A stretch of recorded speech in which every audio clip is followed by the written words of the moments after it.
বিকেলবেলা একটু রাস্তায় হাঁটতে বেরিয়েছিলাম, আর জানো তো আমার নেলস গুলো না 1.5 মাস হয়ে গেছে করিয়েছি, আর অলরেডি 2 হাতের 2টো নেলস ভেঙে গেছে। আর আমার না নেলস ভেঙে গেলে হাতে নেলস রাখতে আর ইচ্ছা করে না, তাই ভাবলাম সব কটা নেলস আজকে তুলে দেবো। বাট অ্যাক্রিলিক নেল এক্সটেনশন ঘরে বসে তোলা কিন্তু অত সহজ কাজ না। বাট আজ আমি তোমাদেরকে সবচেয়ে সহজ উপায় দেখাবো, আর 100% ওয়ার্ক করে এটা। গরম জলে একটু বেশি খারোলা শ্যাম্পু আর লেবু দিয়ে দেবে।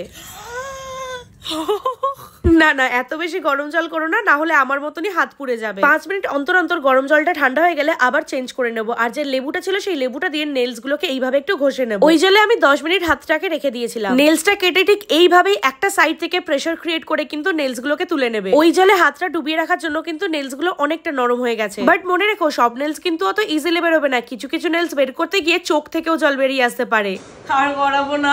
আচ্ছা, এটা কি মুদ্রা বলো তো? মাঝখানে ব্রেক নেওয়ার জন্য মা একটু চা আর মুড়ি আলু ভাজা করেছিল। রিয়েল নেলস গুলোর অবস্থা ভীষণই খারাপ, প্রচন্ড পাতলা হয়ে গেছে। মনে হয় না আর পুজোর আগে নেলস করাতে পারবো বলে। 9টা নেলস তুলতে পেরেছি, একটা নেলস কোনোভাবেই উঠলো না। যাই হোক, টাটা।